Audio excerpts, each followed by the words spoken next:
Listo. Ok, ahora ya empezamos. Bueno, ¿cómo están? Espero que bien. En primer lugar, disculparme, la semana pasada estuve en Italia por trabajo en Florencia y en Roma. Llegué ayer tarde porque hubo un retraso en el vuelo y no pude conectarme para la clase que habíamos quedado a recuperar. Así que vamos a hacer la clase de hoy y vamos a ver en el transcurso de lo que queda del curso cuándo hacemos la recuperación de la otra clase. Pero en todo caso estamos con el programa todavía sin ninguna alteración, así que no hay ningún problema. Estamos cubriendo todos los módulos. Ya subí también las instrucciones con los grupos, ¿no? Ya están los alumnos para cada grupo, lo podrán ver en la sección de archivos del curso.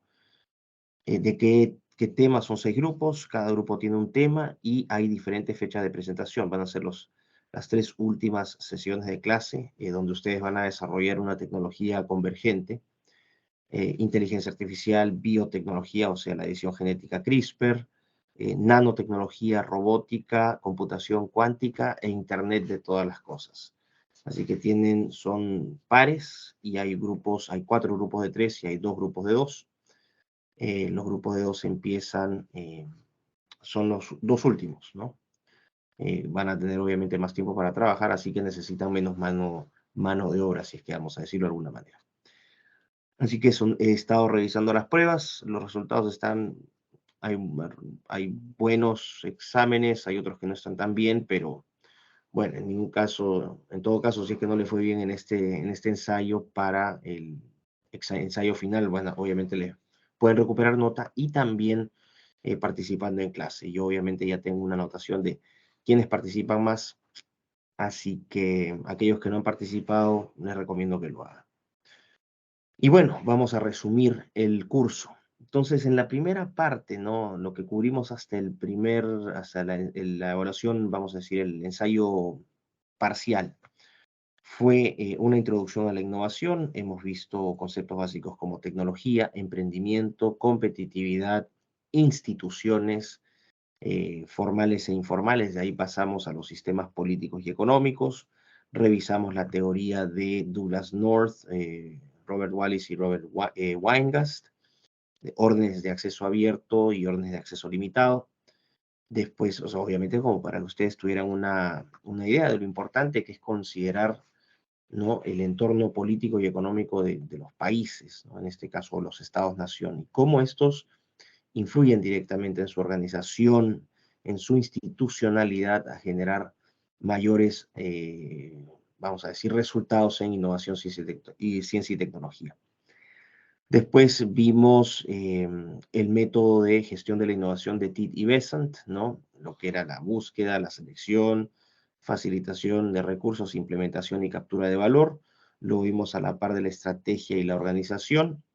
Y obviamente en cada una de las etapas lo que vimos es que se trata de sistematizar de alguna manera y estructurar un poco cómo hacer la gestión de las empresas para aumentar su capacidad creativa, ¿no? Para generar mayor valor con sus productos y servicios. Después de eso vimos también los modelos de innovación o cómo se había concebido la innovación a lo largo de la historia. Revisamos las 5 generaciones de Roy Rothwell, desde los 50 hasta, vamos a decir, fines de los 90, inicios de los años 2000. Ahí vimos 5 generaciones, vimos los modelos lineales, la oferta de la ciencia en Science Push, el Market Pool, o sea, el mercado jala, el modelo acoplado, el modelo paralelo simultáneo, y después el modelo sistémico e integrado, ¿no? Que es hasta ahora todavía tenemos este tipo de modelo, donde la empresa está conectada con varios actores del ecosistema de innovación. Y finalmente pasamos a la parte de estrategia e innovación. En la parte de estrategia lo que vimos fue una breve, ¿no? Una breve cobertura del tema, cómo se estructura la estrategia en términos genéricos, ¿no? El trazamiento de metas y objetivos, el análisis externo, el análisis interno.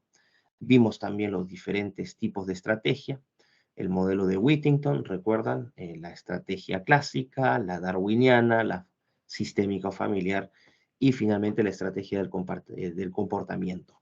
Y cerramos con las interacciones entre el cambio tecnológico y el cambio de los mercados, ¿no? cuando la tecnología cambia lento y el mercado cambia lento, hablábamos de aguas calmas. Ahí les pasé el ejemplo de la gutapercha o la cinta Scotch. Después, mercado lidera, tecnología lidera, y finalmente las aguas movidas o aguas turbias, que es cuando las velocidades de los cambios, tanto tecnológicos como de la demanda desde el mercado, son tan acelerados que ser el primero en introducir una innovación no significa que te asegure una posición de dominio en el largo plazo. Así que eso es lo que hemos visto en la primera parte del curso. En esta segunda parte vamos a ver también cuestiones conceptuales, vamos a cubrir redes de innovación, vamos a ver también los aspectos de investigación, todo lo que es I+D, investigación y desarrollo, qué tipos de investigación hay, cómo se estructura la investigación, por qué es importante, y después también vamos a ver el rol de los estándares técnicos, qué impacto tienen también en la innovación. Parecería un contrasentido, ¿no? Que uno tenga que imponer ciertos límites o determinar ciertos parámetros que las innovaciones tienen que cumplir, pero vamos a darnos cuenta que esos parámetros son necesarios para que las innovaciones puedan tener compatibilidad entre ellas y puedan ser útiles a la sociedad. También vamos a ver el modelo de innovación abierta o Open Innovation, ¿no? El modelo de Henry Chesbrough, un profesor de la Universidad de Harvard, que complementa de alguna manera las 5 generaciones de Rothwell, es decir, la innovación abierta pasa a ser, desde mi perspectiva, el modelo de sexta generación que hoy está predominando en el mundo empresarial, en el mundo político. Y después vamos a cerrar con las cadenas globales de valor, ¿no? Que son muy importantes. Esto es cómo se estructuran las cadenas de producción a nivel internacional, cómo podemos integrar diferentes estados, ¿no? Diferentes sectores, diferentes rubros y cómo estos van a lo largo de la cadena productiva agregando valor, quiénes se quedan con las rentas, quiénes ganan más, quiénes ganan menos, qué dinámicas de poder hay en esas estructuras, ¿no? En esas cadenas, y finalmente qué impacto tiene esto para las actividades de innovación en su conjunto. Así que eso es lo que vamos a ver este segundo semestre y también en algún momento voy a hablar un poco de de mi trabajo, de lo que yo investigo, cómo se integra lo que yo investigo con estas clases en particular, lo que es la gestión de la innovación, específicamente en cómo la innovación está cambiando el concepto de innovación y también la práctica de la misma con la introducción de tecnologías convergentes. Particularmente dos que son muy importantes, o tres que son muy importantes en este momento. En primer lugar, la inteligencia artificial. En segundo lugar, la edición genética, que ustedes dirán, bueno, ¿esto qué tiene que ver con las clases de gestión de la innovación si nosotros somos estudiantes de ingeniería? Pero resulta que van a empezar a aprender y van a tener que empezar a asumir que su campo de conocimiento de manera aislada no los va a llevar muy lejos. En realidad, lo que ustedes tienen que hacer, y es un trabajo pendiente también para ustedes, no solamente como alumnos, sino ya como profesionales, ¿no? Que empiecen a conectar otras áreas u otros campos técnicos y otros campos de estudio para lo que es el desempeño de su trabajo en el día a día. Tienen que ser o tienen que apuntar a ser también generalistas, es decir, saber un poquito de todo para tener una visión más amplia a la hora de tomar decisiones. Y qué impacto obviamente tienen estas tecnologías convergentes en las actividades del ser humano. Estamos pensando incluso que, o ya sé eso, se especula que en algún momento, por ejemplo, la inteligencia artificial podría adquirir una conciencia propia, es decir, que ya no dependa de los seres humanos para la programación de sus algoritmos o el desarrollo de sus algoritmos, sino que esta inteligencia artificial se estima, se especula que en el año 2045, este es un autor estadounidense que se llama Raymond Kurzweil, que es jefe de producto y jefe de ingeniería de Google, ni más ni menos. Estima que en el año 2045 va a producirse esta explosión de inteligencia, donde la inteligencia artificial asume su propio control, su propio desarrollo. Obviamente esto es netamente especulativo. Quizás nunca se dé el hecho de que la inteligencia artificial pueda asumir conciencia de su propia existencia, pero eso no es lo importante. Lo importante es que ustedes reflexionen sobre lo que significaría que finalmente los seres humanos sean superados y potencialmente sometidos por las máquinas. ¿Cuál es el rol que tenemos en un mundo donde ya no somos quienes controlamos ese mundo, sino que estamos sometidos a los designios de los algoritmos? Eso solamente como para reflexionar. Pero bueno, de esto y poco más vamos a hablar en esta segunda parte del curso y vamos a empezar con redes e innovación. Redes. Pensamos en redes, pensamos en actores, ¿no? Pensamos en agentes. Estos actores están conectados o interactúan por diferentes mecanismos, es decir, esos actores están conectados por enlaces, ¿no? Y estos actores tienen intereses comunes, tienen objetivos comunes, por eso es que interactúan en una red. Vamos a hablar sobre qué importancia tienen las redes dentro de las actividades de innovación. Entonces, vamos a ir a esta diapositiva. ¿Me puede definir alguien que entiende por redes de innovación? ¿Qué son las redes de innovación? Alguien que se atreva a dar una definición. ¿Qué creen ustedes que es una red de innovación? Y no solamente qué creen que es, sino quiénes la componen y cuáles son sus propósitos. No sé si alguien tenga las ganas de participar o de dar algún pensamiento al respecto. ¿Qué es una red de innovación?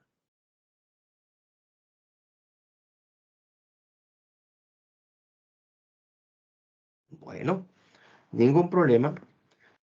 Las redes de innovación son conjuntos, son sistemas, ¿no? De actores conectados o interconectados que buscan el mismo propósito: generar, difundir y adoptar innovaciones. Y cuando hablamos de innovaciones, nos referimos a productos, a procesos y también a servicios.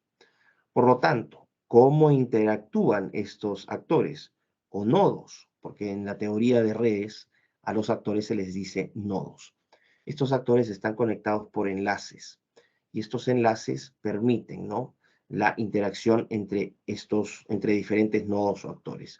Estos enlaces pueden ser unidireccionales, es decir, de un actor a otro sin que haya retribución, o bidireccionales. Cuando uno pone o tiene un sistema o una red con varios actores y con varios enlaces, está hablando de una red multidimensional y profundamente compleja.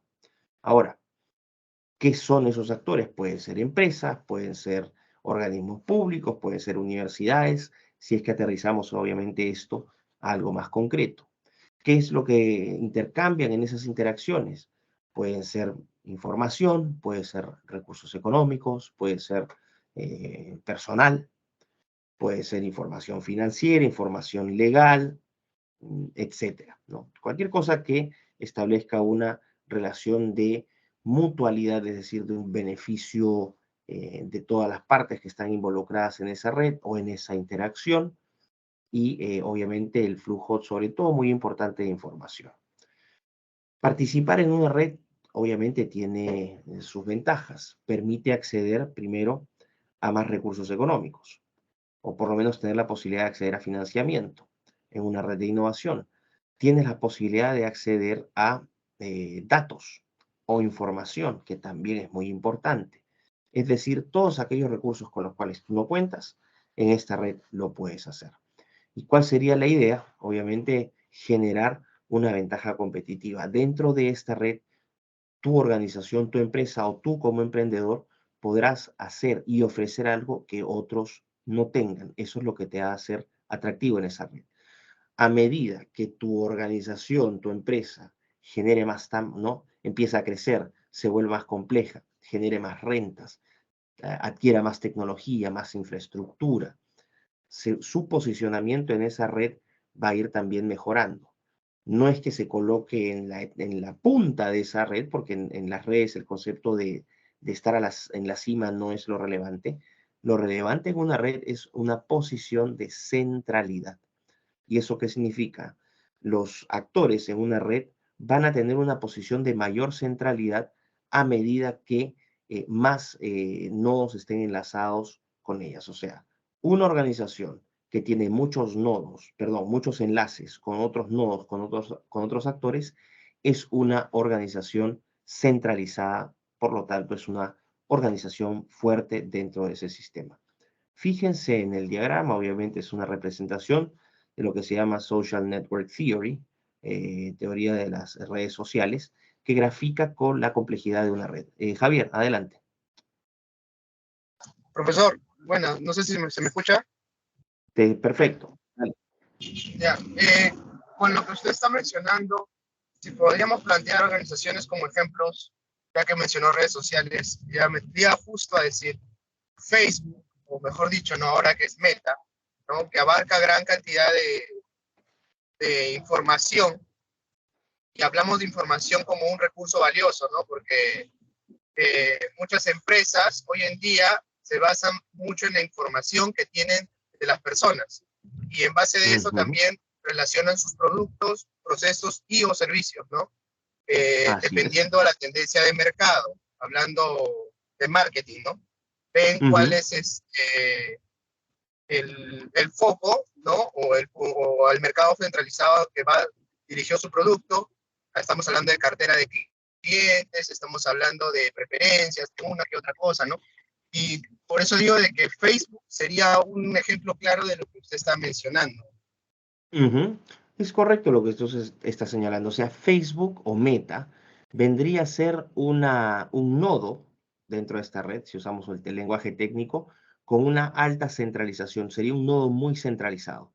¿Por qué? Porque Facebook es una empresa de tal tamaño, con tal cantidad de recursos, que tiene relaciones con muchísimos proveedores, por ejemplo, con muchísimas empresas tecnológicas, relaciones con gobiernos, tiene relaciones con universidades, tiene relaciones con colegios, con ONGs, con organismos multilaterales. Por lo tanto, ves, cada una de estas relaciones establece un enlace.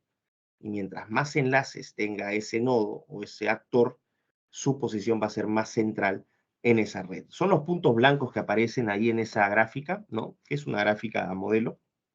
Así es cuando uno grafica las redes sociales cuando hace trabajos de investigación, eso es lo que le va a salir más o menos. Entonces, los círculos blancos, ¿no? Vienen a ser nodos altamente centralizados. Uno de esos vendría a ser Facebook. Y efectivamente, lo que vamos a decir, lo que más eh, fluye en esos enlaces es datos e información. En ese sentido es importante, así como comentario, decirles que, por ejemplo, hasta hace una década, el activo más importante o el bien más importante que establecía una posición de centralidad, por ejemplo, en el sistema económico internacional, era el petróleo. Los países que tenían petróleo eran países altamente interconectados o centralizados porque su producción genera dependencia en otros países. Entonces ahí, por ejemplo, teníamos el cartel de la OPEC, ¿no? La Organización de Países Productores o Exportadores de Petróleo. Pero en este momento ya el petróleo no es tan importante, incluso los metales, el oro, la plata, el platino, que también se comercializa en algunos mercados internacionales, tampoco viene a ser el activo más importante, no es el dinero. En estos momentos, el activo más importante es los datos. Se habla de una economía de datos.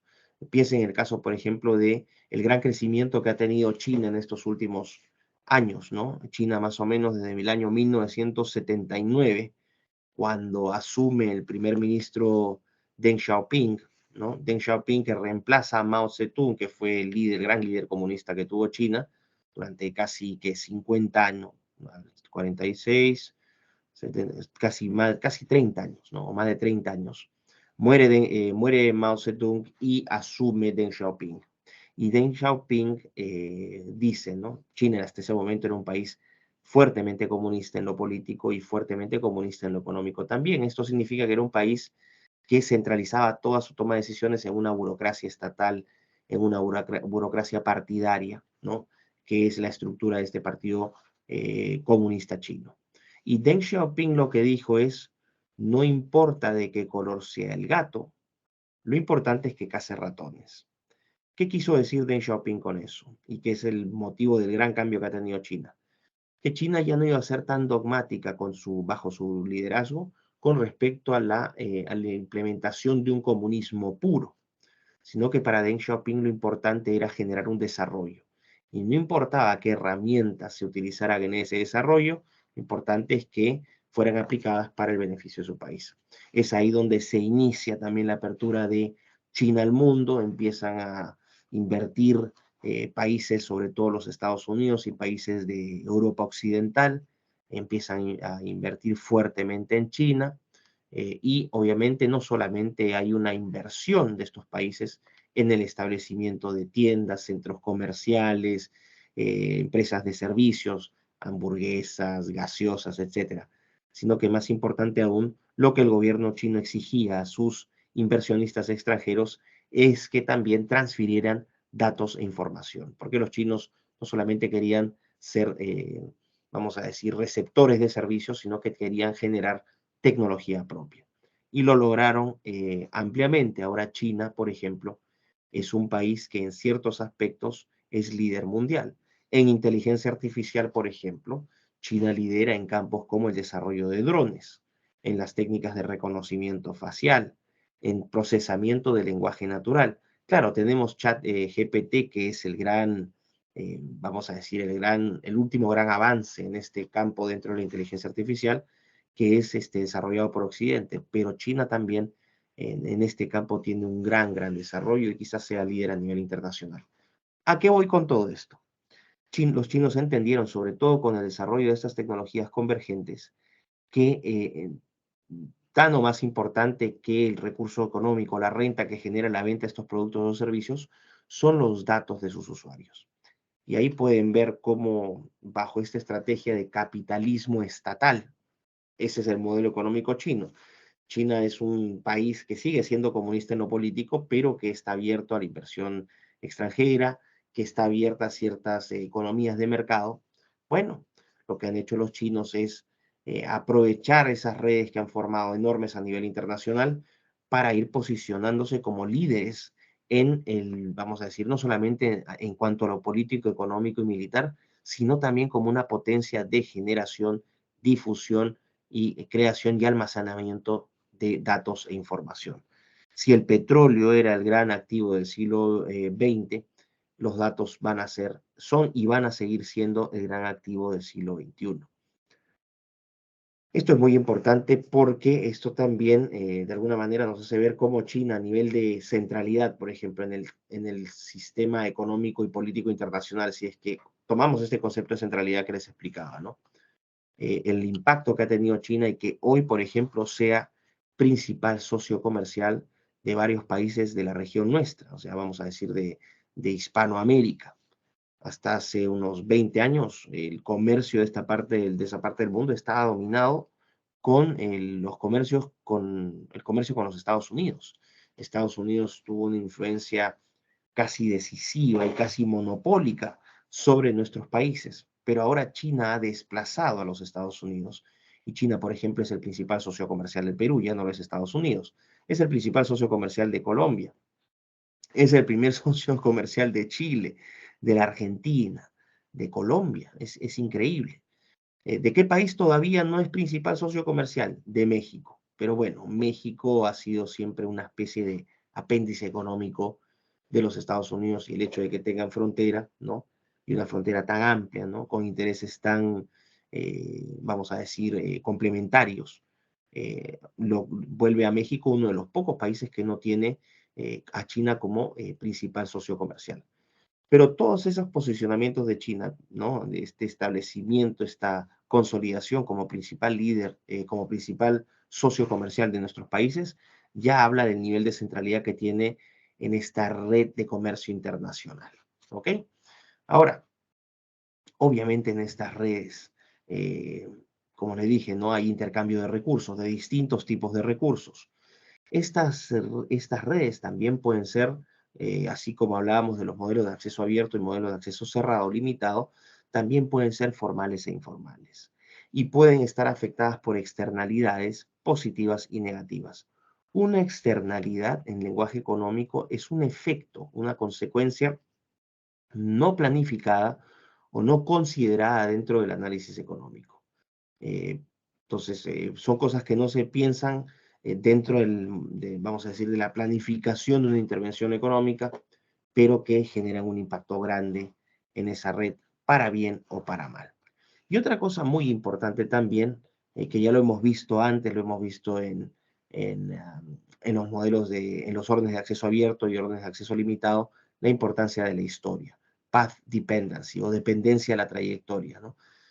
Si queremos entender cómo funciona una red de innovación, entonces lo que tenemos que hacer es conocer su historia. Mientras mejor conocemos la historia de la génesis de una red de innovación, vamos a tener mayor información, vamos a tener una sensibilidad más grande para entender la dinámica de esa red, sus principales propósitos, sus fortalezas, sus debilidades, etc.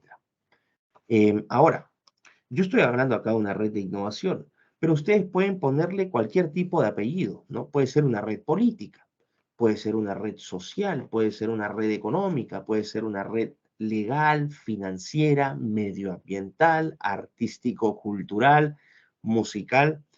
Ustedes ponen un apellido distinto al concepto de red y van a inmediatamente a tener que pensar en otro tipo de actores, otro tipo de enlaces y también otro tipo de flujos entre esos enlaces. Por ejemplo, en una red cultural, la información va a seguir siendo importante, pero podrían haber otros elementos que sean más importantes aún. Por ejemplo, estamos hablando ya no de datos, sino de empaquetados culturales como tales. Esto podría ser, por ejemplo, a nivel de música, de pintura, de arte. Los actores obviamente van a ser distintos. Entonces es muy importante que ustedes cuando definen una red, definan qué apellido le ponen a esa red, porque ese apellido político, social, de innovación, cultural, etcétera, va a determinar cuáles son sus nodos, cuáles son sus enlaces, qué nodos tienen una posición central y cuáles son las principales fortalezas y debilidades de esa red. ¿Ok? Así que, bueno, ahí básicamente tenemos la definición de red, red o sistema, se pueden usar de manera intercambiable. Vamos a la siguiente diapositiva. ¿Por qué son importantes las redes? ¿Por qué las organizaciones participan en estas redes? Hay varios elementos, ¿no? En resumen, finalmente, antes de pasar a estos puntos, es, vamos a decir, distribuir mejor los riesgos, distribuir mejor las rentas y obtener una mayor eficiencia de manera colectiva antes que individual. Entonces, la primera de esas es eficiencia colectiva. Participar en una red genera una eficiencia colectiva. ¿Esto qué significa? Cada actor o cada nodo dentro de esa red, como ya les comentaba, va a aportar algo. Para que una red funcione, obviamente tiene que tener diferentes recursos. Mientras más compleja sea la red, es mucho más probable que esa red genere mayor impacto económico. Por lo tanto, estamos hablando de eficiencia colectiva en la participación de redes, en este caso principalmente de organizaciones pequeñas. Javier mencionaba o habló de Facebook. Facebook es un gigante tecnológico, una corporación tecnológica gigantesca. Entonces, de hecho, Facebook es en sí una red en sí misma, ¿no? Con sus diferentes actores, sus diferentes departamentos dentro de la empresa, diferentes tipos de flujos o enlaces dentro de la empresa. El problema es que la realidad para el 98 o 99% de las unidades económicas a nivel internacional es que no cuentan con ese tamaño, con ese poder, con esos recursos. Por lo tanto, acceder a estas redes les permite a estas organizaciones más pequeñitas ser más eficientes. ¿Por qué? Porque pueden acceder a un mayor número de recursos, pueden acceder también a un mayor número de colaboraciones, porque ya saben, en la innovación, las actividades de colaboración son realmente indispensables. Así que ese va a ser el primer criterio, ¿no? Eficiencia colectiva. Segundo, participar en una red te va a permitir conocer sobre diferentes actores, sobre diferentes instituciones, ¿no? Que también de alguna manera vendrían a ser esos enlaces, ¿no? Que regulan el comportamiento, las acciones de esos actores. Entonces, esto es muy importante, no solamente vas a acceder a recursos físicos o tangibles, sino también a conocimiento. Ahí entra el ejemplo de lo que les decía de China, cuando les exigía a los inversionistas extranjeros no solamente instalar fábricas, sino que esas empresas estaban obligadas también a capacitar al personal chino para que ese personal después pudiese generar innovaciones endógenas. Aquí hay un caso muy interesante. En el año 1997, Bill Gates decide abrir, bueno, las operaciones de Microsoft, ¿no? Que es esta gran empresa dirigida por Bill Gates, se inician en China, en Beijing en particular, en el año 1992, cuando se abre la primera tienda de Microsoft en China. Pero ya en 1997, Microsoft decide instalar lo que se llama Microsoft Research Asia, o no, la dependencia de investigación de Microsoft en Asia. También abren esta oficina en Beijing. El Partido Comunista Chino le dijo a Gates, perfecto, bienvenido, invierta acá, pero va a ser una condición sine qua non, es decir, una condición indispensable, que tu personal sea mayoritariamente chino y que capacites a nuestros trabajadores en los temas que tú desarrollas. Eso es transferencia de conocimiento. Ahí cuando hablamos de los enlaces, es decir, toda esta teoría abstracta, bueno, ahí hay un ejemplo concreto de cómo se intercambia en este caso datos e información, ¿no? Lo que se llama transferencia tecnológica. Ahora, ¿por qué es importante esta participación?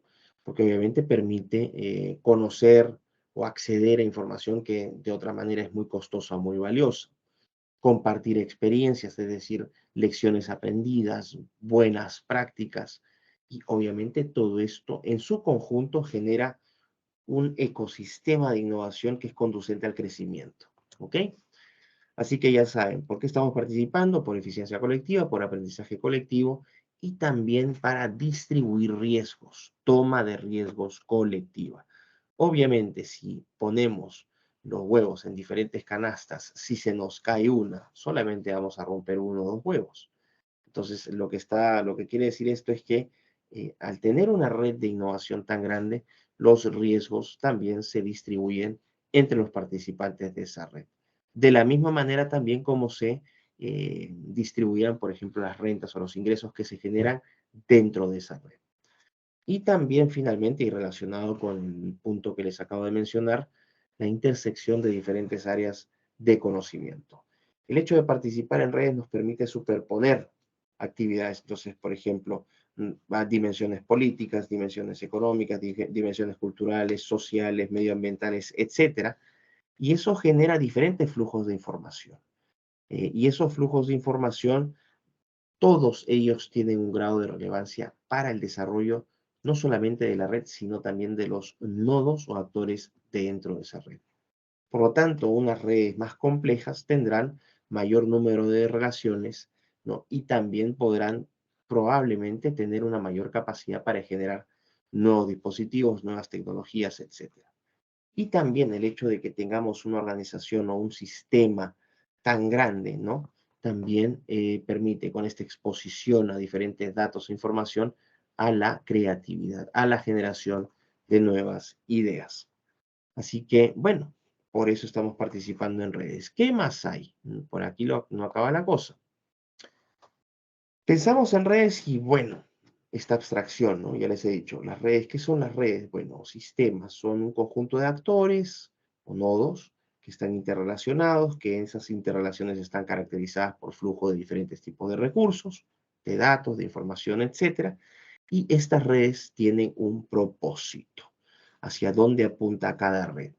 ¿Por qué se participa en esa red? Aprendizaje colectivo, eficiencia colectiva, distribución de riesgos más eficiente y también, obviamente, el acceso a diferentes tipos de recursos. Hay dos tipos de redes, ¿no? Hay redes que son desconectadas o cerradas y redes conectadas o abiertas. En el caso de las redes desconectadas o cerradas, Apple es el mejor ejemplo. Apple es una empresa que desarrolla sus propias laptops, su propia tecnología, su propio software. Y es un software que es incompatible con otros ecosistemas, especialmente en el caso de Windows, ¿no? Son sistemas operativos distintos, o distintos también incluso a Linux. Linux, que es ¿no? una plataforma, ¿no? Un software de gestión de datos, gestión de computadoras, muy particular, que también a su vez tiene variantes. Bueno, el caso de Apple es que Apple hace las cosas solamente para Apple. Entonces, ¿cuál es la forma como Apple se protege de la competencia? Sabiendo que desarrolla una tecnología muy particular. Es porque Apple desarrolla también estándares, estándares para proteger su conocimiento propietario. Uno de esos grandes ejemplos de estándares de Apple que ya ha sido adoptado ahora por empresas que, o no, sobre todo de desarrolladoras de laptops que funcionan en el ecosistema de Microsoft, ¿no? De Windows, es que estos estándares han sido adoptados por fabricantes de laptops, de computadoras que tienen como sistema operativo Windows. El Thunderbolt, por ejemplo, ¿no? Ese conector que tiene una forma muy particular, el Thunderbolt C. Bueno, ahí tienen un estándar desarrollado especialmente para Apple. Ahora, hay ventajas y desventajas. Obviamente, si tú eres una compañía que se dedica a desarrollar tecnología y corres el enorme riesgo de no asociarte con nadie más, eso significa que vas a tener que desarrollar tus propios protocolos, tus propios estándares, tus propios ritmos de evaluación, de atención al cliente, etc. Por lo tanto, ¿cómo podría crecer o cómo podría desarrollarse una empresa que desarrolla o que tiene una red desconectada o cerrada? Lo que se llama las economías de escala. La economía de escala es un concepto económico que hace referencia al poder de compra o la demanda que tienen ciertos países. Por ejemplo, China es una enorme economía de escala. ¿Por qué? Porque China tiene 1.380 millones de habitantes y todos, y bueno, vamos a decir, aproximadamente un 50-55% tiene capacidad de compra. Entonces, tienes un solo país donde le puedes vender productos potencialmente, ¿no? Vamos a hablar, 700 millones de personas, que son las que te pueden comprar en China. Las otras 600 no tienen donde caerse muertas, pero 700 sí. Si tú comparas este tamaño, ¿no? De mercado, de este número de gente con capacidad de compra, como por ejemplo el caso de Perú. ¿Cuántos habitantes tiene Perú? Perú es un país de 33 millones de habitantes. ¿Cuántos de esos 33 millones de habitantes tienen capacidad para comprar tecnología? Muy poquita, ¿no? Estamos hablando de que si es que sacamos o excluimos el componente informal, estaríamos hablando de un 25-30% por mucho. Entonces eso vendría a ser entre 7 y 10 millones de personas. Entonces, comparen, China es una economía de escala porque le puedes vender potencialmente a 700 millones de personas y el Perú no es una economía tan grande porque dentro de su mercado doméstico podrías acceder a entre 7 y 10 millones de personas con capacidad de compra. A eso se refiere la economía de escala. Otro país con el que es una economía de escala, la India, por ejemplo, los Estados Unidos, México, Indonesia, Rusia, países como Nigeria, increíblemente también países con una enorme población que tiene capacidad para comprar. Ahora, esas son las redes, vamos a decir, desconectadas o cerradas. Vamos a hablar de las redes conectadas o abiertas.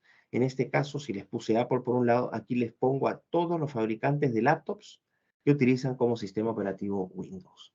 Aquí vamos a tener HP, vamos a tener Asus, vamos a tener Acer, etcétera, diferentes marcas.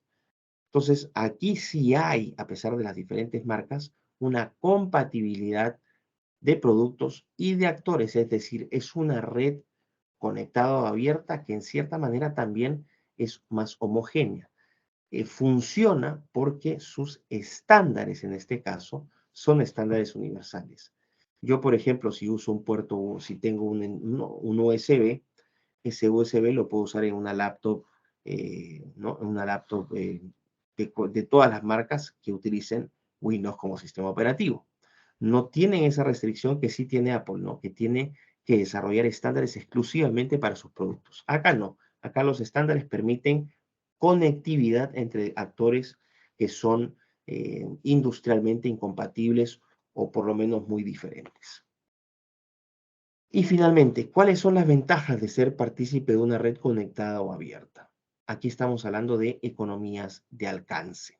Si la economía de escala hacía referencia al tamaño, el número de compradores que puede tener un mercado, la economía de alcance se refiere a la diversificación de ese orden económico. Entonces, ¿dónde pueden brillar aquellas empresas que participan en redes conectadas o abiertas? Van a brillar en países que ofrezcan economías de alcance. Y aquí, así hay una correlación entre desarrollo económico y, vamos a decir, la complejidad de esa economía y qué diferentes alcances puede tener o qué múltiples segmentos uno puede acceder dentro de esa economía. Entonces, aquí estaríamos hablando de un nivel de especialización quizás más importante, un nivel de diferenciación también de productos y servicios bastante más importante. ¿Ok? Así que ahí tienen las redes cerradas, redes abiertas. Ahora, ¿qué tipos de redes de innovación existen? Cuando yo hablo de redes de innovación me refiero a algo muy abstracto, pero uno puede hacer o puede, vamos a decir, caracterizar diferentes tipos de redes de innovación. La primera, la red de emprendedores. En el caso del Perú, tenemos muchas redes de emprendedores. ¿Por qué ingresan a la red? Para acceder a recursos complementarios. Estas redes pueden ser formales o informales, es decir, pueden estar reguladas legalmente, pero también pueden escapar del yugo o del dominio o de la supervisión de algún Estado. Son externas más que internas. ¿Qué significa esto? Que en las redes de innovación para emprendedores, al ser externas, los recursos hay que buscarlos hacia afuera, ¿ok? No es que nosotros poseamos todo, tenemos que buscar hacia afuera. Segundo tipo de redes de información, de equipos de proyecto internos. Esto se refiere principalmente al tipo de, vamos a decir, redes que se pueden formar dentro de una gran empresa transnacional, de una gran empresa o una gran corporación internacional, ¿no? Entonces aquí estamos hablando de diferentes, vamos a decir, diferentes tipos de colaboración dentro de estas grandes empresas. Aquí lo que se intercambia en estas redes de innovación dentro de estas grandes empresas es principalmente conocimiento y actividades. Son más internas que externas, es decir, estas organizaciones, estos nodos, realizan sus flujos de intercambio dentro de la empresa misma. Eh, Aquí, por ejemplo, estamos pensando necesariamente en gigantes o corporaciones tecnológicas. Y finalmente, acá hay unos conceptos en sociología. En estas redes de equipo de proyectos internos, lo que prevalece es la estructura sobre la agencia. Estructura y agencia son dos conceptos de la sociología. La agencia hace referencia al nodo, al actor, y agencia hace referencia también a la capacidad que tiene un actor de actuar por voluntad propia, por motivación propia, hacia la consecución de objetivos que son propios. ¿Ok?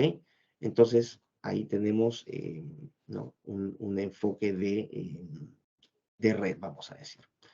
Y cuando estamos hablando de estructura en esta red, nos estamos refiriendo a todas aquellas instituciones o reglas de juego o estructuras culturales que influyen en la decisión de los agentes.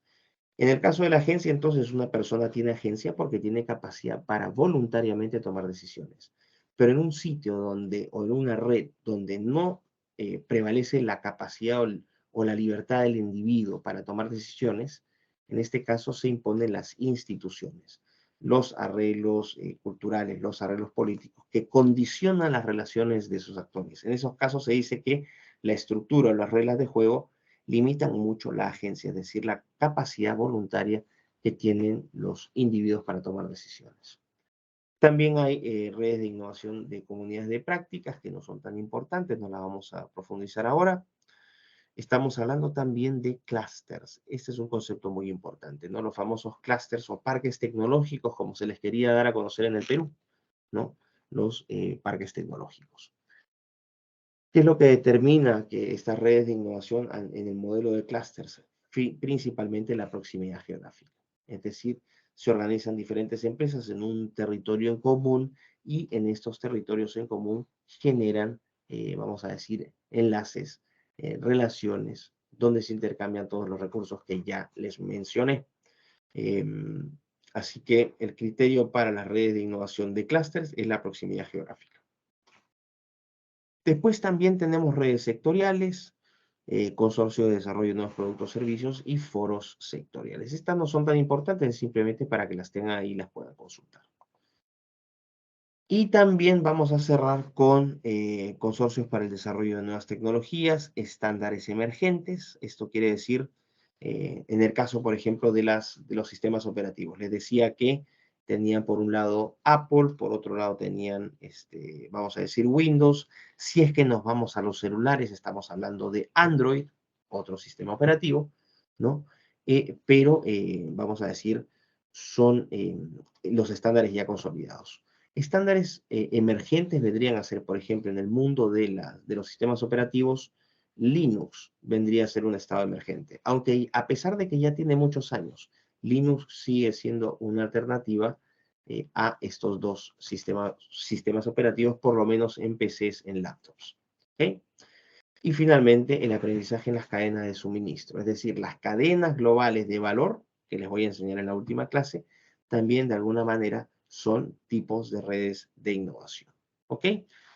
Hasta aquí, ¿alguna pregunta, algo que quieran comentar? ¿Todo está claro? Por favor, con toda la confianza del mundo.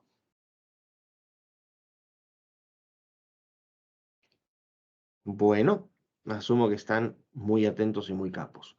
Entonces, vamos a dejar aquí esta parte de redes de innovación. Lo importante entonces es, en esta parte, lo que yo quiero que recuerden, no quiero que memoricen, quiero que recuerden. Una red se empieza, fíjense en una red física, de hecho, ¿no? Van a ver los nudos entre cada, ¿no? En los diferentes nudos que conforman esa red, y entre los nudos hay enlaces. Bueno, mientras, vamos a decir, más compleja sea esa red, obviamente más oportunidades va a tener, por ejemplo, para explotar economías de escala, ¿no? Si es más compleja, bueno, esa red probablemente vaya a satisfacer criterios de economías de, vamos a decir, no de escala, sino de amplitud o de variedad. Así que vamos entonces a dar un pequeño break acá, unos 8 minutos, y nos vamos a ir con la siguiente parte, que es I+D, investigación, desarrollo y estándares. ¿Ok? Si tienen alguna pregunta, nuevamente aprovechen. Adelante, Javier, dale. Sí, profe, más que todo como un comentario. Bueno, más que todo una pregunta. ¿Cantidad es igual a mejoría en los puntos de las redes cerradas y abiertas? Entre mayor cantidad de actores, mejor, o estamos hablando dependiendo de la influencia que tengan los actores dentro de la red. Es una gran pregunta. Es una gran pregunta porque también nos permite tocar la realidad del Perú.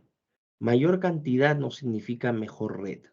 Esto es muy importante. Para ciertas cosas sí podría ser útil, por ejemplo, una red de telecomunicaciones, la telefonía celular. En este caso, una red con un mayor número de usuarios, ¿no? Obviamente sería mejor porque los costos del servicio bajan. ¿Por qué? Porque tienes mucho más gente dentro de esa red o ese ecosistema. Pero más no significa mejor.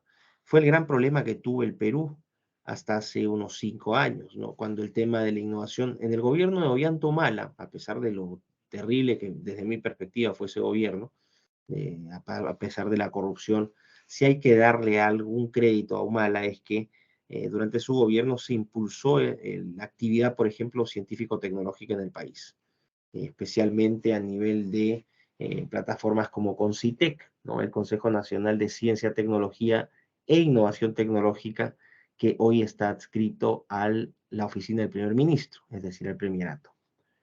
Bueno, ellos hablaban de crear, ¿no? Clústeres, es lo que les explicaba, clúster. Vamos a crear un clúster, un parque tecnológico acá en Huaral, vamos a crear un parque tecnológico en Lima.